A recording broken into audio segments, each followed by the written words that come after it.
I want to welcome Fitzhugh, who's behind me.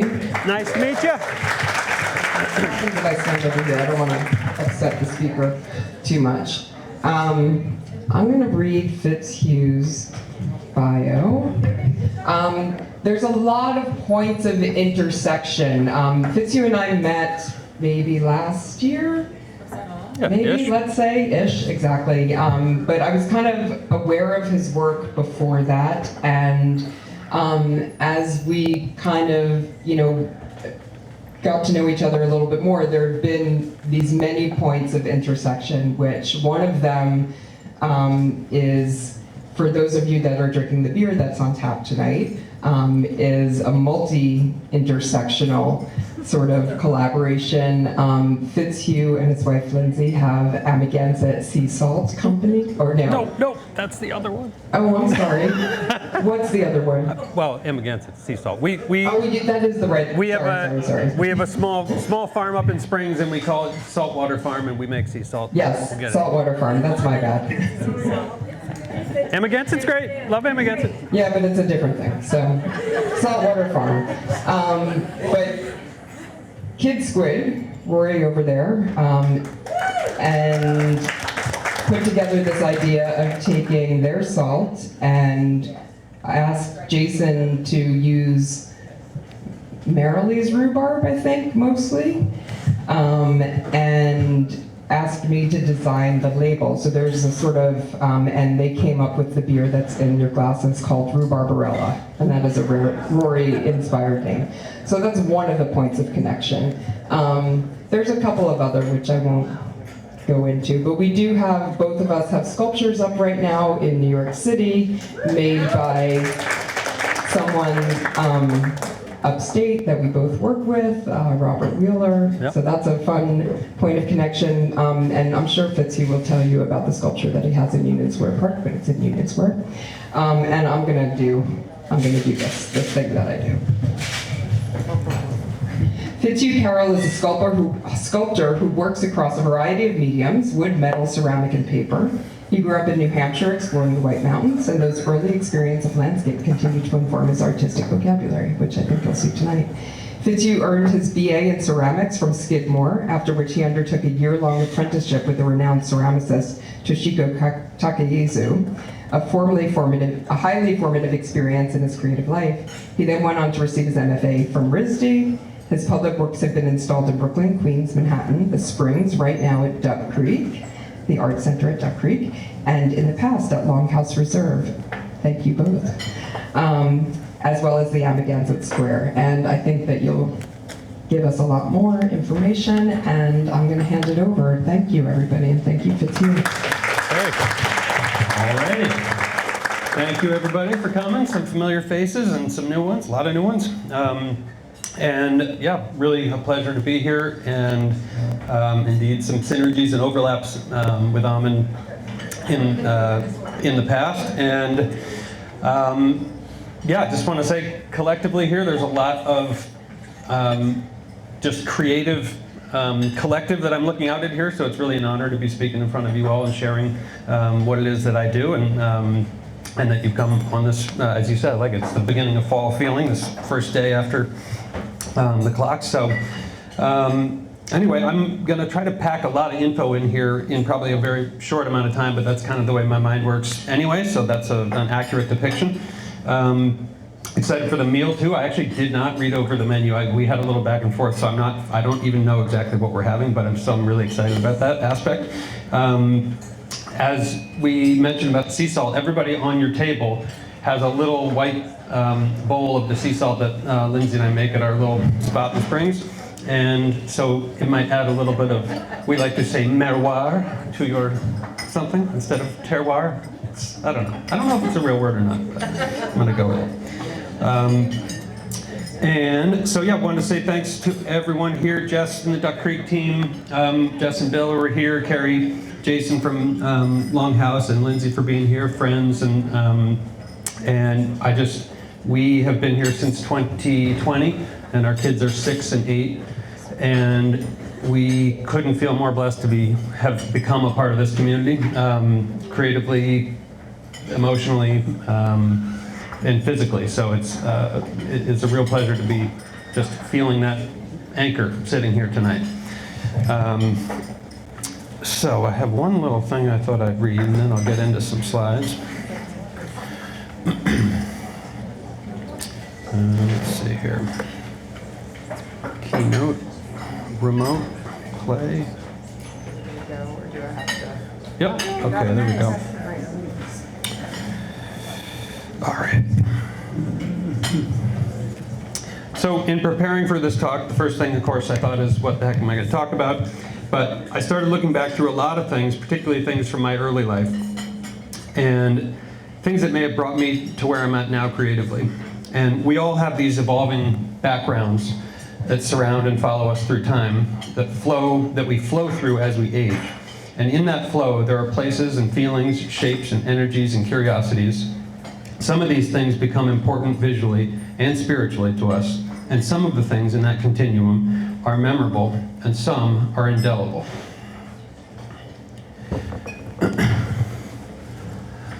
So I started with these pictures. This is Caspar David Friedrich, and they're rocks. They're just sort of anchors. They kind of reminded me of a bit of my childhood. My parents were artistic folks. They were certainly big art appreciators. Mom was a teacher, an English teacher, as well as a calligrapher, and my dad was a filmmaker. But they both had we had a lot of art in the house, a lot of not necessarily, a lot of posters and prints of like really great things that they were excited about, and that in turn became sort of part of my reality. And I thought that without explaining these, because it's the realm of the inexpressible, I would just start with these, which sort of evokes a feeling somewhat representative to the landscape where I grew up, which I'm going to share in New Hampshire. So these, the Wanderer Above the Sea of Clouds is certainly a famous painting. My father he was a big fan of this sort of romantic landscape painting, and that sort of stuff made its way into my background. But I thought these sort of three pictures represented sort of the art background that I felt I had in our house growing up. This kind of mystic places, archaeology, adventurous sort of romanticism, things up in the clouds. So that was kind of a backdrop artistically to my, what I thought art was, one angle of what I thought art was and perceived it to be. These kind of landscapes, which were not that different than the landscapes in Vermont, New Hampshire and Vermont, rather, where I grew up. This is the view at my house in New Hampshire. This is Lindsay and the kids running around. But this, that sense of grandeur and landscape was really the backdrop to my childhood. Running around in the barn, I was an only child, getting stuff out of there, making forts down in the field, and we'd get flooding in the fields, and it would freeze in the winter, build ice boats in the winter, and it could raise sailboats in these big puddles in the summertime. And it was just a very free place that I could create my own stories, I guess you could say. A beautiful, in hindsight, sort of romantic pastoral landscape that was the backdrop of my childhood. View looking down. So this here is there's the farm up here, and there's great hiking all around. This is really the foothills of the White Mountains going up here. And so here's an example of the interior of the house. It was not the whole house did not look like this. This is the mudroom, but I always appreciated that they left the lath exposed, and then you go in around the corner, and it was like the oldest house in town. So it sort of had, it made sense that it was a little disheveled. But my mom had done calligraphy probably before I was even born, and had put these sort of poems or snippets around the house, and there was a lot of just a lot of character. And this little snippet of in a house. In an old house where crumbling finishes are cherished was just kind of always on some random bulletin board and full of pictures. So this was kind of this backdrop of texture and history that was, I don't know, I guess kind of in every corner. The powder room with every National Geographic since 1962. Mom's Mark Twain quote. This was a place my mother had traveled in Skellig Michael in Ireland, and I remember these endless steps just being so inspirational. She brought back pictures. You can't really see it, but this was on the back of our powder room door, and it was the road to heaven and hell. And so you go, which way? What are you going to choose? You're going to go this way or that way? So like it or not, I spent a lot of time looking at this in the powder room, and every guest still do to this day. This Kandinsky was, we had a print of this, I think it was called With Kandinsky in Paris, and it was on our toilet, or above the toilet, in the other bathroom, growing up, and it was just always there. And it occurred to me when I was sifting through old images, it's like, oh, well, hey, here's some of these clay murals that I'm doing. I wonder where these shapes kind of come from. They come from a lot of places, but I like, the very beginning, talking about stories and the backgrounds that are in all of our lives and why we end up making things later on. And these things are all part of those backdrops. So here we have a mural at Duck Creek, ceramic mural, kind of that shows the landscape, the house, the barn, the other barn. These are the sort of indicative of the sculptures that are on the property now. Now, my parents saved everything, for one, but they saved a big mountain of my drawings as a kid. And so it's been a real pleasure to go back through those and look at them with my kids too.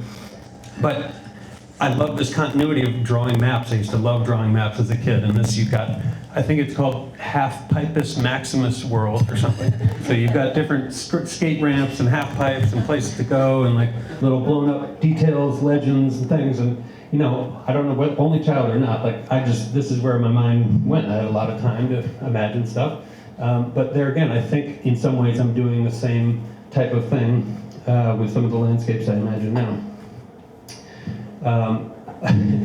I guess this is the third time I'll mention toilets, but then that's probably it. So then I found this in the sketches from when I was a kid. You're out walking and you finally get to an outhouse, and then you open it, but you get down to some secret lair where there's all this stuff going on. So at Duck Creek, I had this flying outhouse here, and then I did a mural that had one sort of on the side here. I just recently translated that ceramic mural into a rug. This is sort of a big 7-foot, 8-foot rug. And these are the socks I wear every day. So I'm just throwing that out there. I'm not sure what that's all about, but it seems to be a theme that's been with me for a long time. He has possible bears. I'm wearing them right now. Different colors. Yep. So archaeology, mythology, this has been another kind of theme, an interest that I've always had. My uncle is an archaeologist, focused. He's more of an Arctic studies focus, but he was a big influence in my life. And I just showed these when I started getting into. So I studied ceramics, just making pottery, and then when I got to Skidmore, it was like, holy, this is just ceramic mecca. And I didn't even really know that when I was getting there, but. I really leaned into it. I started making just basic pottery that kind of got more influenced by Japanese, Chinese sort of traditions. I made this installation of a sort of archaeological dig of our own work in there. Again, going through the sketches, I thought it was interesting that I'd found this ancient, 5th grade maybe, made this ancient Greek book about the translation is to lead ancient human beings to the center of life in a time that's hidden in the universe or something. And it kind of that plus the archaeology, that thread is just still sort of coming through me. This was my thesis work at Skidmore, and kind of these massive forms, but if you got up close, there were little steps and staircases. This is a close-up of a Mount Huangshan in China that I've not been to, but all these little steps and things going up, these little worlds, these fantasy worlds, really captivated me. So, as mentioned, I went to work with Toshiko after college. It was absolutely hard to put into words, but I was just fully immersed in her world for a year, helping her with whatever she needed.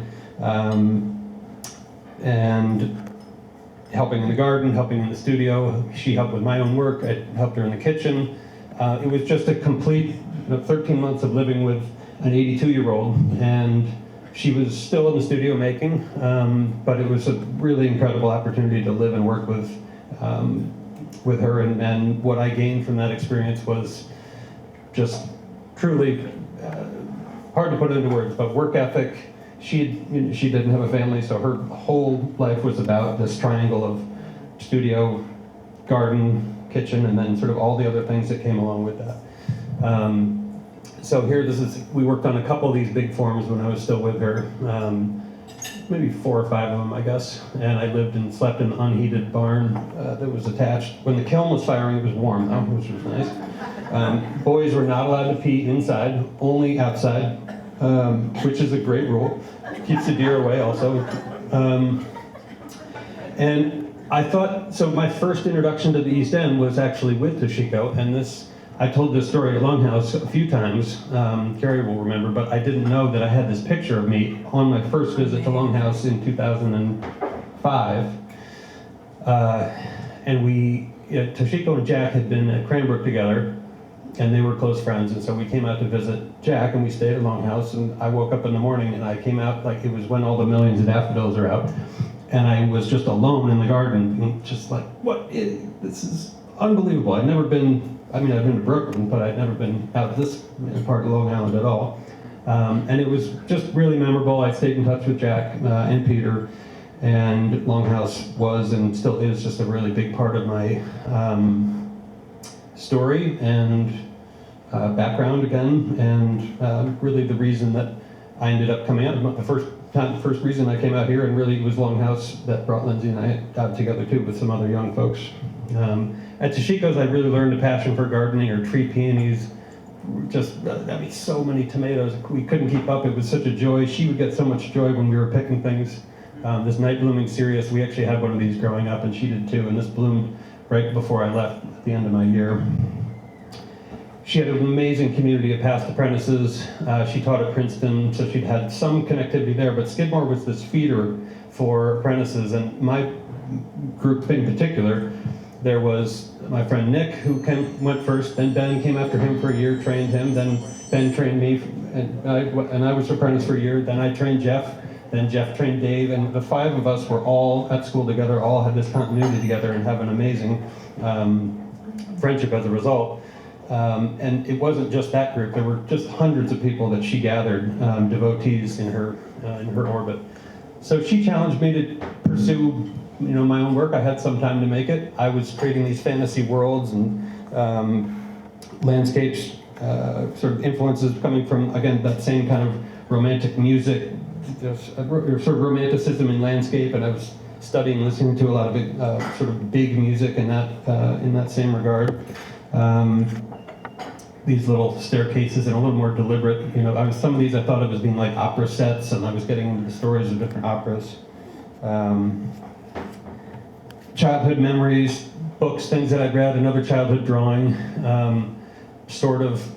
did that before having read Lost Horizon, but then I loved that story because it related, and these sort of fantasy worlds, and paradise is across some mountain pass. Influences. I remember that there was a comic book that was particularly influential to me. I had these horns always stuck in my head, so I was making models of these horns. These little tendrils from childhood that kept coming into my foreground. So then RISD, she really encouraged me to just keep the pedal down and get to grad school, which I did, and landscape kind of evolved into more abstracted, sort of more detailed and abstracted forms. I met Lindsay right at the very, very beginning when I got there, and she was working in metals, and mixed media started coming into my work really quite quickly. I think, as with many things from her influence, it came in and was sort of telling me to try other things, looking deeper. And then I started mixing materials even more, finding things, looking at little small objects, like this was a drill that broke apart, and I took all the pieces, and then of course it reminds me of the layout of this drawing that I did as a kid. Mixing and matching until really getting out of the box. I had a great professor there who really, was like, she'd always come around and turn everything you were making upside down and tell you to rethink it and all this stuff. That was a difficult time, but it was a good challenge. My thesis work ended up being kind of more, pared down, monolithic, just simplifying a little bit. This didn't have any of the little carvings and stuff, but it was kind of a nice. I liked that I was going away from this very deliberate stuff, and then I didn't really know what these were. They weren't representing anything necessarily, but it felt like a good culmination. And here we are heading off to our next chapter after that. Now, Lindsay and I had dinner at a Thai restaurant in Providence, right when we first got together. And we were thinking, or we got talking, what's your ideal, where do you want to be? What do you imagine? And it was, in the studio, and then house over here, and then the garden here, and just kind of being in that. And that's what Lindsay said, and I was like, yeah, well, that's like exactly what I want. It's that same triangle, that same whole thing. So we went off to find that. And we jumped right in. We moved to Brooklyn. We redid a house. We built furniture together, these chairs and stools, things. We had a studio downstairs. We planted some of Toshiko's tree peonies out back. We had minimal vegetables, but we built a little community, worked on a lot of projects together, collaborated on projects as well. And around that time, I started gathering scrap kind of material like this fireplace thing up here. And that was my first kind of after grad school way of building, way of constructing, way of taking basically discarded things, things that have embedded information that I didn't necessarily create, which I always like. And made a lot of things in this sort of direction. In the meantime, Lindsay had started a jewelry business. That's not her back, actually. And so she had this big push going in that lane, and I was doing this kind of larger stuff. And this company she made really beautiful things. This is just the tip of the iceberg. But so I dabbled with that a little bit, taking my sort of spider web web constructions and getting into jewelry. Lindsay had spent a lot of time down at Penland in North Carolina, and so she went to teach a casting course, and I went along and I got to learn a little bit about casting. That was the first wax work I'd done, though, which she had really, Lindsay had done a lot of, and I got excited about it. And I sort of wait, hang on, where I started.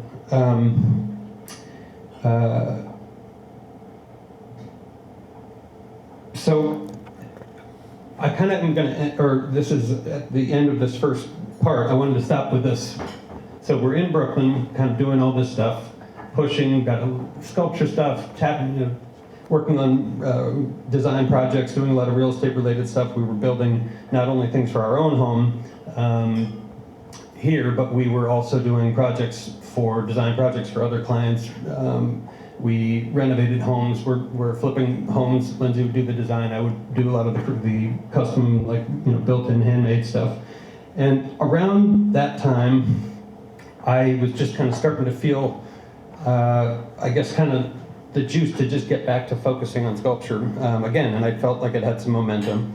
And I just thought it was going to be, a time for a transition. Now, this is my godfather, Joe, who's now deceased, and he died around this time that I was feeling that pull, was around the time that he died, and he was a huge influence in my life. He was lived in Boston, but was a sculptor and had a studio up in the woods near us in the summertime, and I spent a lot of time helping him out, and just, since I was a kid, he actually I got christened in the Connecticut River on our property, and he showed up wearing carved devil horns that he'd made, which I thought was kind of funny.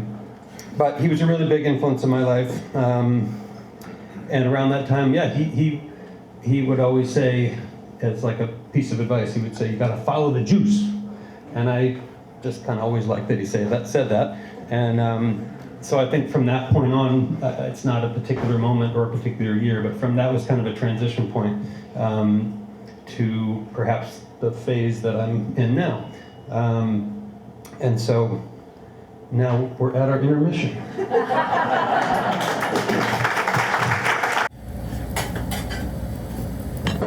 Okay, so that was delicious, first of all. Amazing. I love that cured fish salad idea. Big old thing. That was spectacular. So I talked about that transition of, okay, sculpture me, it's time to be sculpture me, I guess you'd say. And so these were kind of the first big monumental pieces that I made. These were white pine logs that I carved actually up in New Hampshire on our property there. And for the first time, I was making larger things that were really, I was taking the line work, the silhouettes from the hillsides that were down over the Connecticut River, And that's where I got the sort of inspiration of this saddle shape that I looked at for my whole childhood, and is often, I would kind of call this the origin of me using that shape. This was that first batch of big work, and that little model there is kind of, I always have imagined myself in miniature within everything. That could be drawings as a kid, but also just, if I'm making a sculpture this big, I'm that big. And that's more representative of like a kid's height, I suppose. But so about a decade ago, or 12 years ago, I think I made these. And around that time, this is at Longhouse here, I had kept in touch with Jack through that, after that, that visit with Toshiko, and he invited, he got me, it recommended me to the Edward Albee residency out in Montauk, and then he invited me to make a piece for the lawn, which was a lot of fun, and it was, you know, again, kind of big wood, but all of a sudden it was horizontal, but no climbing. Jack did not want anybody climbing on anything because he did not like the liability and all this stuff. So this was, but this at the time was just really exciting because it was just getting bigger in scale, and all this interactive sense of being within the work, which has always been part of my desire. All of a sudden I could be within the work, or kids could be in the work, or kids could be on the work if Jack wasn't there. And so I did, started making quite a bit of this kind of scale work, this totemic work, and I did a couple shows. I had this little kind of cozy museum show in New Hampshire, moved the works around. It was kind of fun put the works at the Long Island Museum for a year, and then our friend James Solomon did a show in the Berkshire Botanical Gardens, put them there. Another good friend of ours, Mark Menon, who has worked at Longhouse now, stone sculptor, he ended up having them acquired, or arranging for them to be acquired, and now they're part of the sculpture park upstate. But this was kind of a period of just exploring, making bigger things, working in wood, really flexing, kind of, okay, I'm spending more time doing this and exploring more. This was, these are cut and charred pieces of wood, and then I saved all the negatives and made that sort of positive negative installation. And then I got invited to make a piece at Socrates Sculpture Park in Long Island City.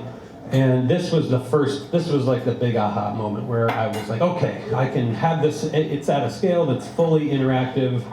All of a sudden, that imagining myself small, it's actually happening at that scale. And this Streb dance company, their junior company, choreographed this piece for a Halloween performance, which was truly a highlight of just, it was a wonderful day to watch this whole event. And I started refining some of the shapes that I've been sketching.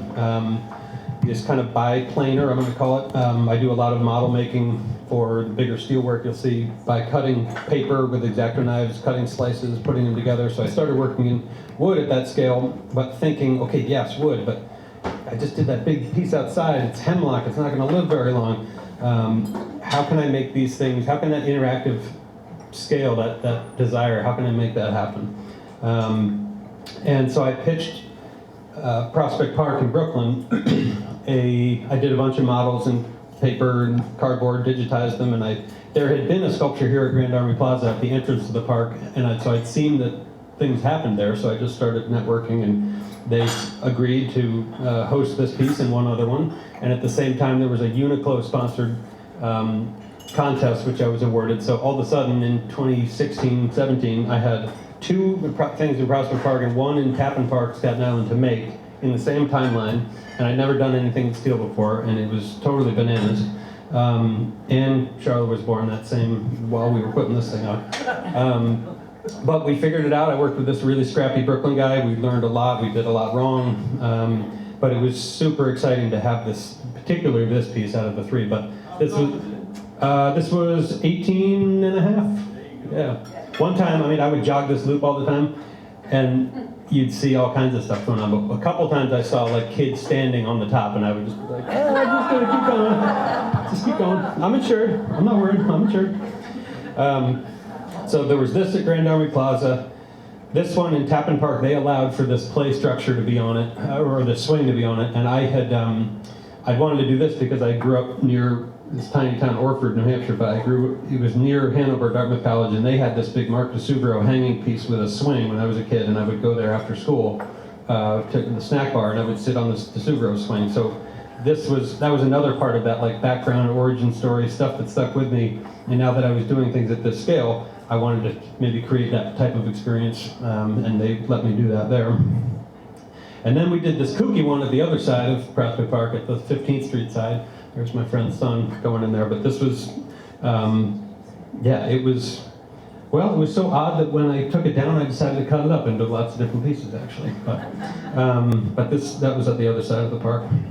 And we did dance activations. That way, I had been so inspired by that Socrates thing that we had some kind of couple different little modern dance groups come do stuff, and then more of a community friends sort of, revels kind of stuff or something. But as I mentioned, then when these pieces came down, because Parks is only 1 year for the Art in the Parks program, and I thought, well, I'm not going to put these up. I'm not going to put that, particularly the red and blue one, up the same way. So I made paper models I had the paper models of what I'd made. I cut them in various places, thinking, okay, these are good. Sorry, no, this one had bolt seams. The very first one we made was so ill-advised to do it in this way, but we had bolt seams and were tons of these little bolts. It was awful. These ones did not have bolt seams, and they were very clean. So I took them apart and I thought, okay, on paper, I'll reconfigure them, made these 4 pieces, and all of a sudden I had fun work that I could bring around different places. Same thing with this. I took it down. This one had to be cut apart, so I just made it in paper, then we chalked out what the different cuts were going to be, assembled these 5 pieces that came from this one. And this one some might recognize the Candy Kitchen in Bridgehampton there. That was when they would do the art shows on the field there in front of the little historical society there. And then we did in Lindsay's hometown up in Canandaigua, New York. This was a hotel project that she designed and was built up there some years, 6 years ago or so. Opened right during COVID, which actually worked fine, turned out. But it was fun putting a couple pieces there. It was an inn that had been there for a long, long time, and then it was transformed into this the lake house on Canandaigua. So that piece is there. There's another one there too. But it was a great, those wooden sculptures where they're all made of all these pieces together. They're things I found on the floor. They're shapes that have meaning in them that I didn't create. And so in some ways cutting these things up into these relatively arbitrary but balanced pieces, all of a sudden I can make something that has information that isn't stuff that I planned necessarily, which I like. Gives it kind of an embedded information. So then that piece, that's one of those pieces. This was, I proposed a project to the Dumbo Business Improvement District bid, and they liked the project. And so we had 2 pieces on DOT land, 2 pieces on park land. You can see the little model there. It was kind of fun. I liked adding little dangling jewelry, little hooks and things. Where if I found an old hole for some reason in the steel, I would add little pieces of jewelry, hooks and things. There's Charlotte. She's little. One Brooklyn Bridge, and then under the Manhattan Bridge. And so then around, prior to COVID, I guess, this was a long bid project, but when they tore down the Tappan Zee Bridge, they saved quite a bit of steel to use for some kind of arts-related project, and I ended up getting one of the bids for doing a sculpture on the Nyack side. So I don't know if any of you have gone across that. There's a long, 4-mile, 3-mile bike path. And on the Nyack side, where you can park, go to the bathroom and all that, this is where we ended up building this piece. But this was fun. It was sanctioned by the Thruway Authority, so it was working with all the red tape you could imagine. And my first time really crossing I'd done engineering for Prospect Park and all that, but this was just a whole different. I had to anchor these things with all kinds of, highway compliant stuff, and so I learned a lot with this process. It was probably a 2-year deal, and really, it was what was also really neat is we got to install it kind of right at that June time when COVID was still crazy, and because it was highway, they could still do it because they were essential services, and it was kind of it was a bright spot. I mean, that was a difficult time for everybody, but particularly like being able to come out and emerge from kind of that period and put this up, it was really exciting. But you can see this is truly that piece that they took down off when they sort of, I think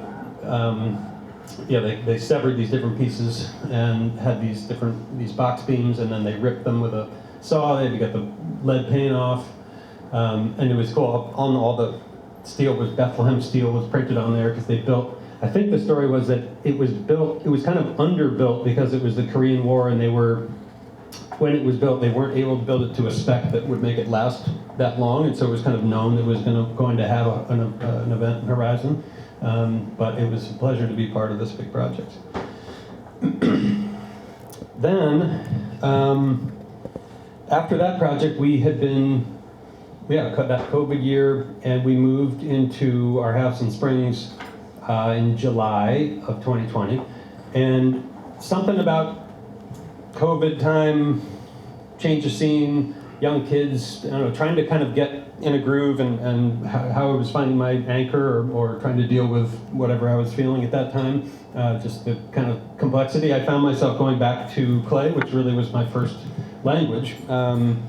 And I guess it must have felt kind of reassuring or something or other. So I started thinking about the shapes and how the shapes I was gravitating around with larger work and how I might approach that in clay. So that was kind of the beginning of that return to my prior identity or material identity.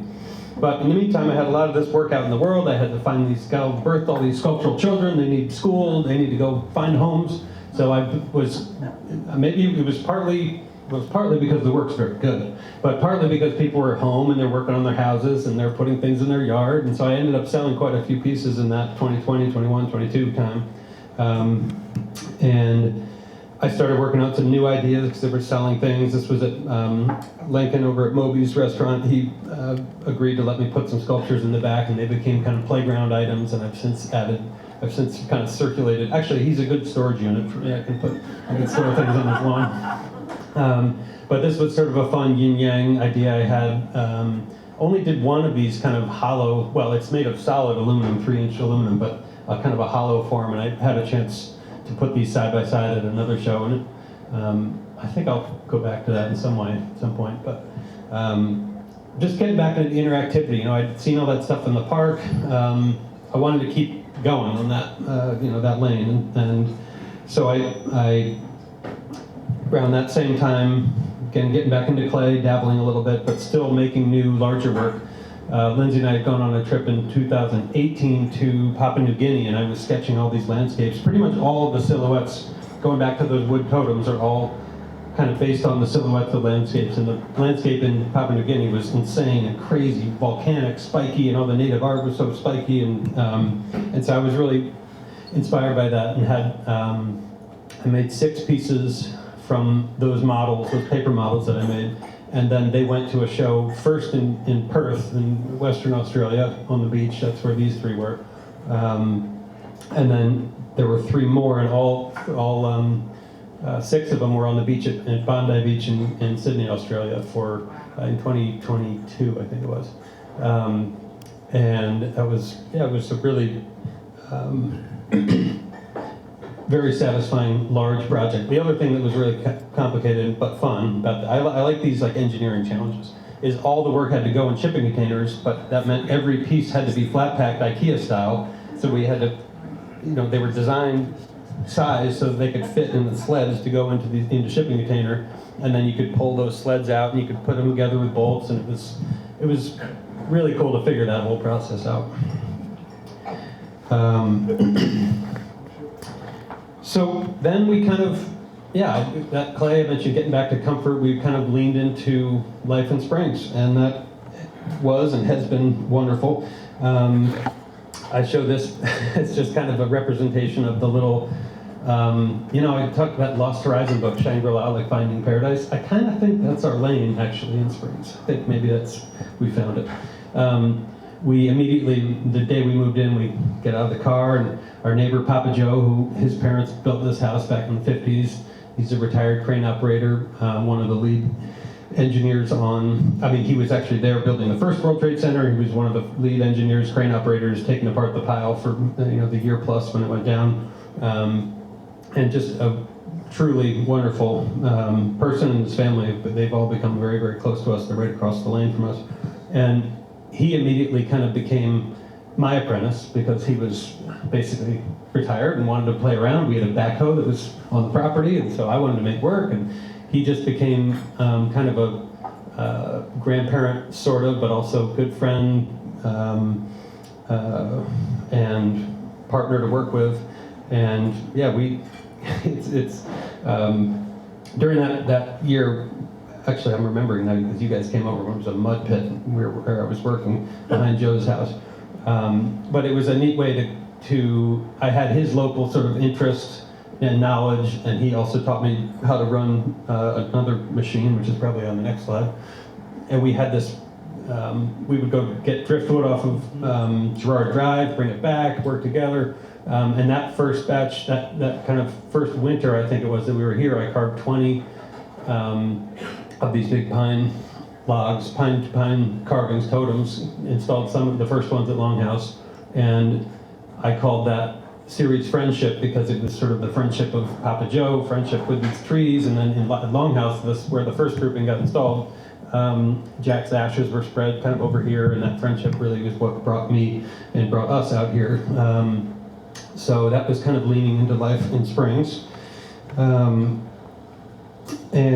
this is more of that series. I started showing those kind of around the Northeast, and actually this is a series in bronze, made actually from, not those series, that's the first ones that were made in New Hampshire, which made in bronze last year, in the middle of another set of bronze of those.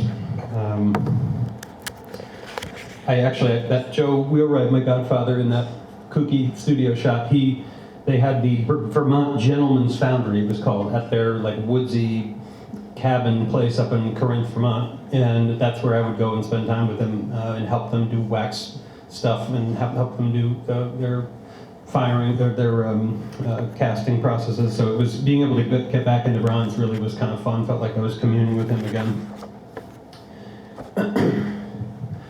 Then steelwork kind of progressed where I'd really just been doing this kind of web and flange. Like if you're talking construction I-beam, you've got your web and your flange. The flange is what makes your steel rigid and not, bend around. But I just could sense there needed to be some kind of progression. So I started on my paper models bisecting the planes and pushing, pulling, recessing, processing different planes. And I thought it gave things more, just more interest.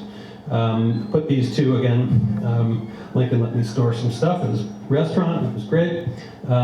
It's just been so fun whenever you go to Moby's. Kids are just completely swarmed all over these things. So much so that I've never been able to have signage there. Like I even will get like a concrete thing in the ground. Kids take it. It's gone. It never stays. So things kind of progressed, that series. I finally sold that one from Prospect Park to some guy out in Steamboat, a nice big ranch, which was a great placement. This one's in Colorado on the left. Commission, I'm always replying to public art commissions around the world, but countries particularly.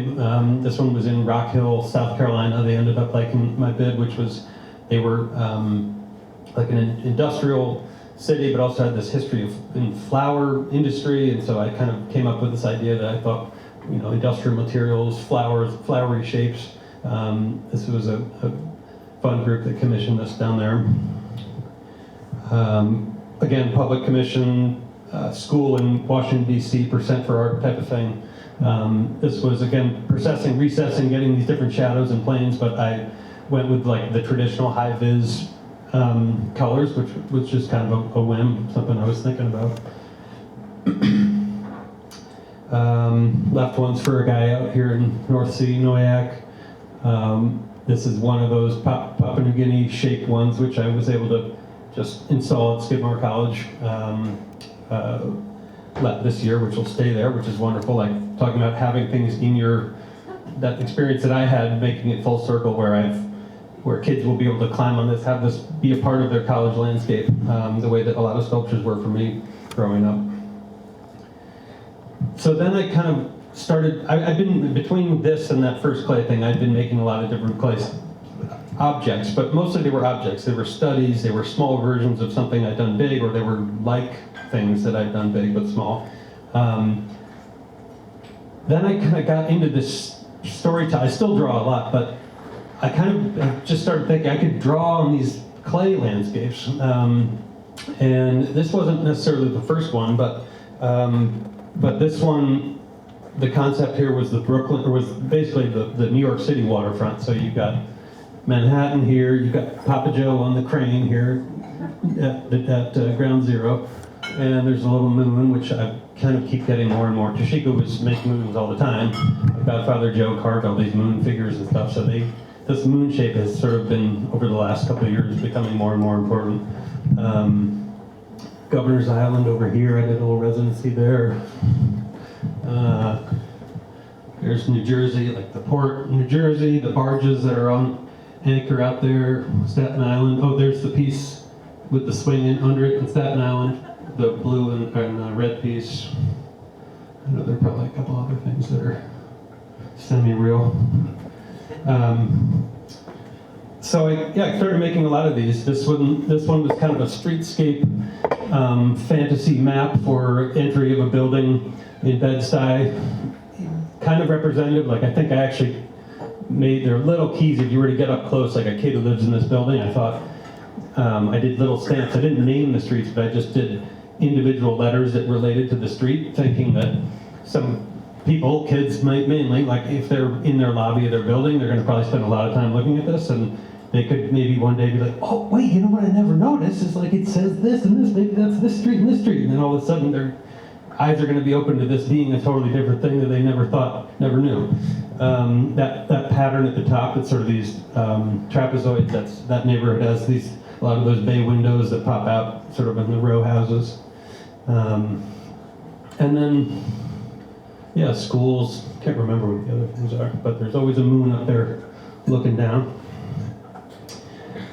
This one's probably a little blown out, but this was like a family commission, kind of a family history, sort of a west to east coast thing. There are a lot of different shapes and things that are specific to that family in this piece. And then below, maybe I mentioned furniture kind of a ways back, but furniture's always been there. It's generally kind of an offshoot of sculpture or an offshoot of a personal need or something that I'm thinking about or that Lindsay's thinking about, and then we come up with some way of wrapping line work around like a need or a format. So that's kind of fun to have those paired together.